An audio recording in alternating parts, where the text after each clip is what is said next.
In this lecture, we will look at how to search for content that is included in files. Recall that I alluded to this previously when I talked about find. Now, remember that find is used to search for or find files according to specific criteria related to the file metadata. For example, whether there is no content in the file, or whether the word house is in the name, or if the file is a specific size, or any number of different criteria that you can look up in the man pages. So we covered quite a bit of that. Now, what we're looking at today looks at, again, the content of the file. So we're not looking at, let's say, we're searching for books that have purple in them, or books that have the name virtual private network in them. What we're looking for is, let's see if you can look over here and you see all those books right over there. I need to find a file, I need to find a book that has the words IP table firewall in it. So think about the difference between using a command that looks at the content of files versus one that looks at criteria matching the book. So don't get those confused, and a lot of students do. So what we're going to do is we're going to look at the Grep, G-R-E-P, which is an acronym for Generalized Regular Expression Parser. You don't have to remember all that. Just remember that Grep searches for files according to the content of the files. But before we do that, I want to prove to you something that we discussed when we were talking about archiving and compression. And recall that I said when you're trying to untar and uncompress a file, that using the V for verbose takes more time if there's to actually produce the contents, as opposed to not using the verbose command, just because during the extraction process, the verbose says write everything to the screen, and it slows down the whole process. So notice here I have this VMware tools file, which is something that you should install in your virtual machine, and that's quite easy to do. And what we're going to do is we're going to run this twice, and we're going to run it once with the verbose command and one without the verbose command, and we will time them to show you that what I said was true. And in order to do that, we're going to have to use a command called time. And what time does is that it measures the amount of time, both real time and CPU time, required to run a command from start to finish. So just to show you what this is, if we do run time and then put a command after this, let's just say time ls, and it says it used 5/100ths of a second real time. In user time, it was even less than that, and system time was 4/100ths of a second. Let's say if we use a command that's going to take a little longer to run, let's say ls-alr for recursive, and let's see how long that takes to run. Oops. We'll have to put time in front of that, don't we? ls-alr. You see the difference in time. This was 5/100ths of a second. The user time is still not showing up, but the real time, which is what we're concerned with, was 129 thousandths of a second. And so now what we can do is we can compare how long it takes to ungzip and untar this file, both using the verbose and without the verbose command. So first we're going to use time, and then we'll use tar, X for extract, V for verbose, F is I'm going to use this file, VMware tools, and Z for ungzip it. And we type capital VMware, and now let's run the command and see what happens. See everything being written to the screen. Get my pad and paper. That said it took, actually that was quite fast. 4 seconds. I must have quite a bit of RAM running in this VM. Okay, so 4.3 seconds, let's call it. So that actually was really fast, because I've run this before and it's taken much, much longer than that. So I'm also running this on a Mac, and believe it or not, the VMware version for the Mac runs better than it does for Windows. Okay, so let's see what it created. It created this VMware Tools distribution down here. I'm going to go ahead and I'm going to delete that rmdir. Let's see if this does it. So it's not empty, so what do we have to use? rm-rf for recursive, so it deletes everything underneath there, and it's forcing it, which means don't ask. It's all gone, right? Now let's key back up with up arrow, and let's take out that V and let's see what happens.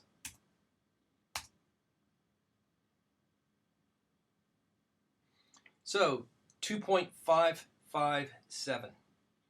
So 2.5 seconds versus 4.3, so just a little less than half the time, a little more rather than half the time to do that. So just FYI, time allows you to time some of your commands or functions. So if you do need to make sure that one of your commands is running efficiently, let's say you have a script that you've created, that's one way to check it out. So now let's go to Grep. Okay, so Grep is just spelled G-R-E-P. I'm not going to have any notes for this because what I want you to do, I want you to be become very familiar with the man pages for Grep. And so it looks like that we've got actually various versions of Grep up here. We have a Grep, an egrep, an fgrep, and an rgrep, and we'll see what those are.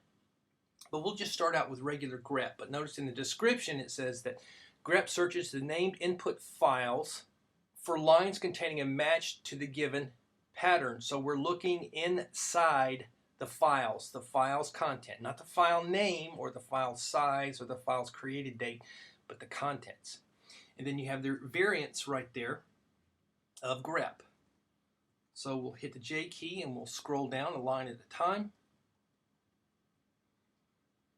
And a few things in here that we'll start out with are, let's say that you've got several different matches that you want to use. Let's say it's not just a single keyword. Let's say you may have 20 different keywords you want to match. You can put all those 20 keywords in a file and then use the -f file, or -- file equals the name of the file, and use that file for your keyword searches. Let's look at the -i or -- ignore case. So now we don't care about case. We don't care whether it's uppercase or lowercase. We just want to match the keyword or keywords.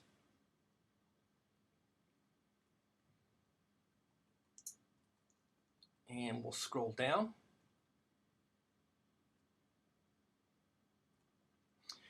Here's the -c or -- count, suppress normal output, instead print a count of matching lines. And so let's say you have a text file that has 10,000 different IP addresses. If you want to know, and you're searching for a particular IP address, and you want to know how many times user X logged in with a particular keyword IP address, then you can use the -c, and it would show you how many times that user logged in.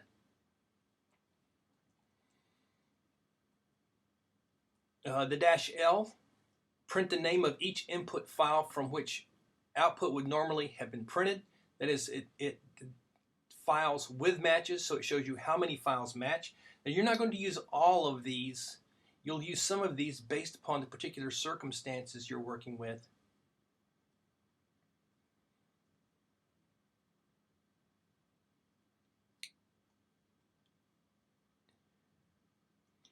The -n line number, prefix each line of output with a 1 base line number within its input file. So it shows you where in the text file that match occurred.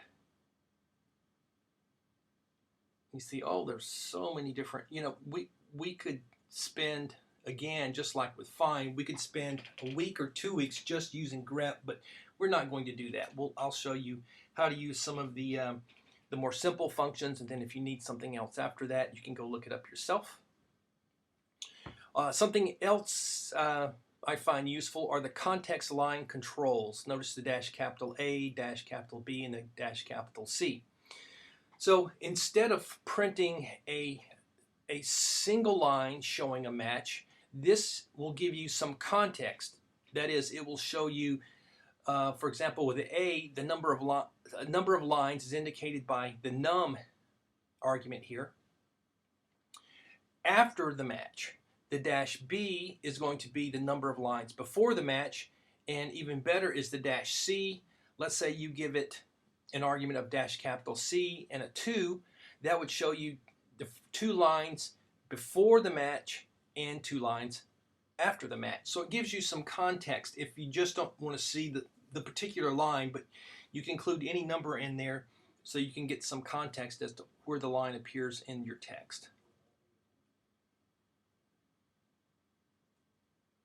And I see some things in here that I would use in forensics, but we don't use it in here, so I'm going to skip over that. Notice the dash capital R, the dash small r, the dash recursive. So remember that find by default is recursive. It will look at a directory, a subdirectory of that directory, and any other subdirectories under that directory. Grep doesn't work that way. It will look at the particular directory where you're indicating it should run.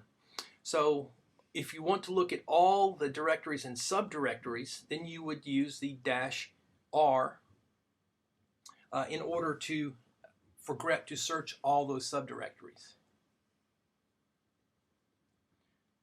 Okay, and I think that's going to do it for now. What I want to do is I want to run some of these. Okay, so let's get out of here, and first thing I need to do is I need to download some text files and place them around my system so that we can search for some keywords. So I'll pause the video and I'll get right back to you. Just very quickly, let me point out where I download my files. These are publicly available files that are found at textfiles.com. Go in here and download some of these if you need to practice. Let me pause again. Okay, so I've got several different files and I've placed them all underneath different subdirectories. And some of the keywords that that may be included in these files include marijuana, LSD, UFO, AIDS, and the CIA. So let's run, starting with just typing grep. And we don't need to provide any arguments in order to search for grep, but I know that I downloaded several files that had the word LSD in them. So we'll type LSD, and where I want to start to search for files. And so I can just do the current directory, and it shouldn't come back with anything. So what does that tell us? That there are no files just in the current directory that have the words LSD in them. Well, why is that? Well, because there are no, I copied the files to a different directory. So notice all the directories here. I'm in my home directory. So recall that there's a dash R for recursive, or we could use a dash capital R if you remember what you saw on the man page. So we'll use the dash R. We're searching for the keyword LSD. Notice it doesn't have to be in quotes. Yikes, there we go. And so notice that if you see notice in here in if you can see the light purple or magenta or whatever the color this is, at the file music A, B, C, D, E, F, G. Wow, that's a very recursive directory structure. And dangers.txt, and here's the line where LSD occurred. Notice that where it occurred, the keyword is showing up in red. At least it does for this screen. It may not on yours, but in some way it will be highlighted depending upon which version of Linux you're using. Oh, well, okay, so that's lots of occurrences, but I wanted to be able to scroll through that. Well, how could we do that? Well, a couple of ways, and you already know how to do this. Let's arrow up, pipe that to less.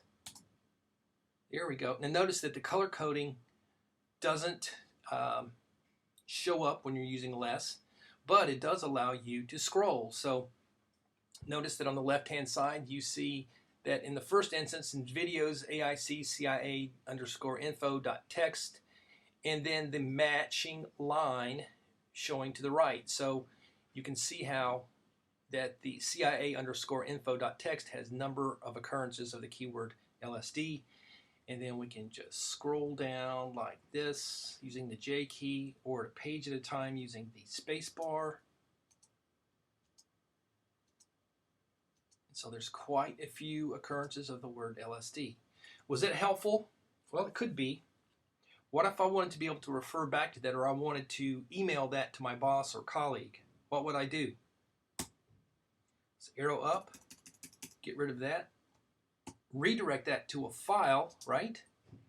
And so LSD hits. I don't know if that's what they're called.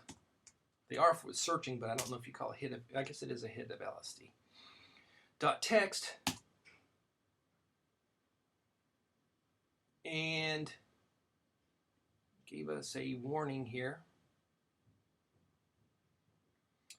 And so now we can go back and look at LSD hits, and there's the output, so we can save that for later use, right? Using the dot command right here, we're just saying search in any file regardless of the name, right? So what if we go back here, use the -R, and then we'll just say star.txt. So what we're saying here is search for the keyword LSD in any files that have the text extension, and do that recursively. Let's see what we get. Let's pipe that to less. And notice now, if we go down here, there are only files that have the .txt extension. I think there were some before that did not have the text extension, had a different extension if I recall correctly. So now it's just searching in .txt files. And remember, just because it has a .txt extension doesn't necessarily mean that it's a text file. That's indicated by the header. Okay, let's go back and let's use I want to use the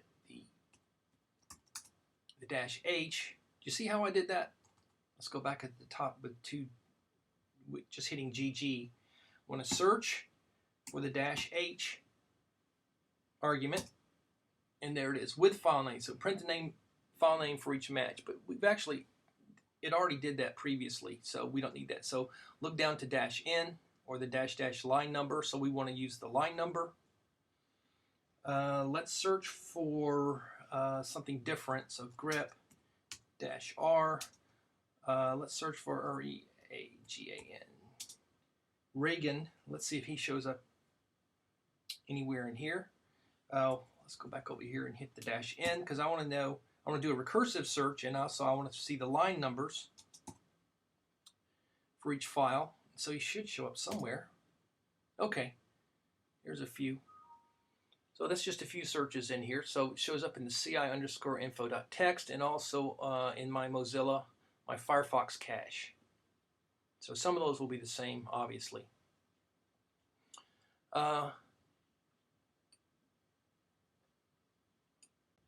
So notice that it has the line number. So in line 89, 1272, 1277, and 1292, see the green in there? Those are the lines in which the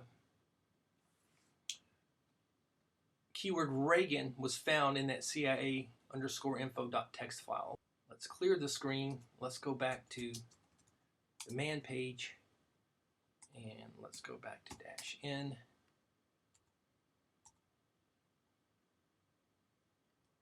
And we'll scroll down using the J key, scroll down one line at a time. Let's look at context.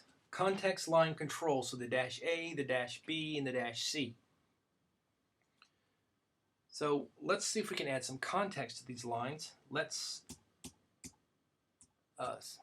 arrow back up to Reagan. And what we had before was this. You'll see in here is that there's no lines of context. That's just a particular line. So let's add some context. So we'll do. Let's see if this works. Well, we want one line after. So like this. See if that works. Or do we have to put the A on in a separate space by itself and see? There we go. So that worked. So the dash R for recursive, N for line number, and the A for and 1 for one line of context after. So now Truman to Ronald Reagan have used the secret army wherever they found it impossible to achieve their policy goals. So it shows you the name of the file, the line number, the keyword, and an additional line of context. Let's go back up and let's change this to B and 2 and run it again. So now notice we still have our hits in here, but we're getting 2 lines of context before and after. Excuse me, you're getting 2 lines of context before. I was actually thinking ahead to what I'm going to do next. Could we do this? A2 and B2. So that's 2 lines of context before and 2 lines of context after. Here we go. So 2 lines of context before and 2 lines of context after. But wait a second, wasn't there a C? Wasn't there a C? So C stands for lines of context before and after. So let's put 2 there and see if we get the same thing as the previous command. Exactly.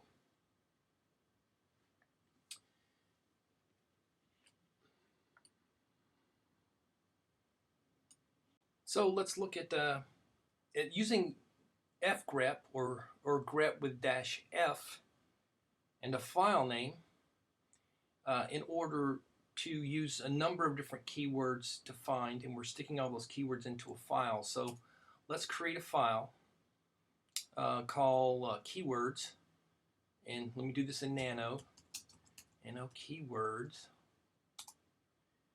and let's add maybe marijuana, LSD. Notice I'm putting all of these in lowercase. UFO, AIDS, CIA. Here we go. Now let's write it out. Keywords, and let's exit. Let's use grep, and we want it to be a recursive search, and we want to give it a file name, keywords, and we want to search the text files because I just ran this and it was pulling up stuff all over the place. So we want to make this manageable. And let's hit enter. That's a pretty quick search. Notice, and this is interesting, some of these are not showing up as, well, I see why now. Okay, let me go up to the top and let me show you something. Notice this is showing, oh, that's not what I wanted. CIA, I wanted CIA as in the name of the intelligence organization, not parts of words. So that's the first thing we learned. That's good. That's good. That's association. So let's fix that. And I know how to fix that, but I want to show you how, using the man page, we'll look for, let's go back up a line. So we hit K, there we go. Dash W, select only those lines containing matches that form the whole word. So CIA would have to be a whole word, not a part of a word. So dash W. Let's go back and run this. Where are we going to add this? Somewhere in there, right? We want to keep that F at the end because after that comes our file. And so let's hit that again. Let's go back up and see if we got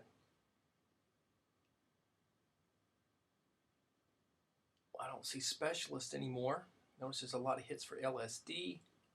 There's CIA, since that's not really part of a word. That's a delimiter of the dash, so that counts.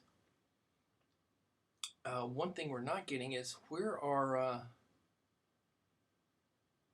look, that's not listed. That's not listed as a hit.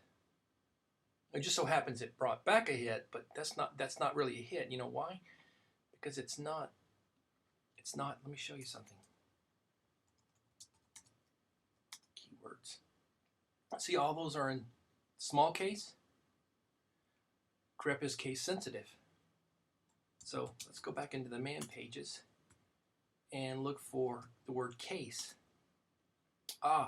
First hit. -I, ignore case. So we want capital CIA and lowercase CIA. We want capital LSD and lowercase LSD because it's in there, right? So that's going to ignore case. So let's arrow back up. Let's add an I in there. This is getting complicated, isn't it? Yeah, but it's refining our search. So let's hit enter. There we go. Capital LSD. Oh, lots of LSD. And we should have some, there's CIA. Notice the LSD in small case here, that delimiter, that's not part of a word. And we should have, so we got a lot more hits this time. Oh, come on. I think I'm going to run out of space here in a second for scrolling. Should have marijuana. Let's go back in here. Let's quit that. And let's go back in. And I'm just going to use the VI quickly. So keywords. And let's delete LSD. Whoops. And AIDS and CIA. So we've got marijuana and UFOs. Good keywords, right? Let's rerun that. So recursive, ignore case, whole words, and use the file keyword. So we've got 2 keywords in there. Here we go. And let's scroll up. There's our marijuana. Should be more than that in there.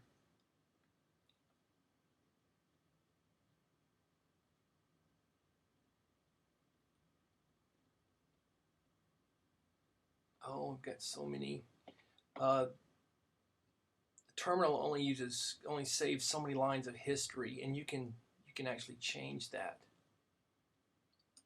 And I just learned something. And occasionally I make mistakes and I have to figure out why I made a mistake. And it's always a good idea to try to figure out why you made a mistake. And I'll show you what it was. Let me go back and add the issue. So I was looking at a file keywords, and this is what I had. Marijuana and UFO, and you notice I was getting it's like almost all the text files were showing up with lines. Let's go back and rerun this. It's like, why is this matching? So let's go back and rerun this. Look at this and see all the lines right here. Dangerous.txt. And wait a second, that's not there's no keywords that are highlighted, nor or like LSD. I didn't want to search for that. Let's go back and look at this keywords file. I'm just doing this in my... So how many keywords do we have in here? We have 3. We have marijuana, UFO, and a blank line. Linux and grep and all the utilities are very literal in here. We don't want that blank line because that's what's showing up. It's showing up as the blank line is a keyword. Let's delete that. So now we see we've got marijuana and UFO. And I did download a file that had marijuana in the name and UFO in the name, but it's interesting because those, as you'll see, are not turning up. When I scrolled through there, I didn't see the words except for one. So now let's go back and rerun this and see what happens. That's it. So that is a completed search. Does that look like it's right? Yes. Let's go back and add n to this for the line number. And there's the line number, 337 in the dangers.txt file in this directory, marijuana. Good. So so that ends this. There's a couple other things I'd like to show you, but boy, it gets complicated because we actually looked at find. If you find a file, you can do something with it like remove it. You can do the same thing with grep, and it gets a little more complicated, so we'll leave that for right now. But what I've shown you here is that you can search for files by the content. There's lots of different keywords you can use. You can add context before and after. You can do recursive searches. You can ignore case. You can look at only whole words, and you can use a list of files or keywords within a file in order to search for files. So this is not a command that you're going to learn by osmosis. You can't just sleep on your keyboard while this video is playing and learn about it. You're going to have to go out and you're going to have to do it because it will show up in your assignments.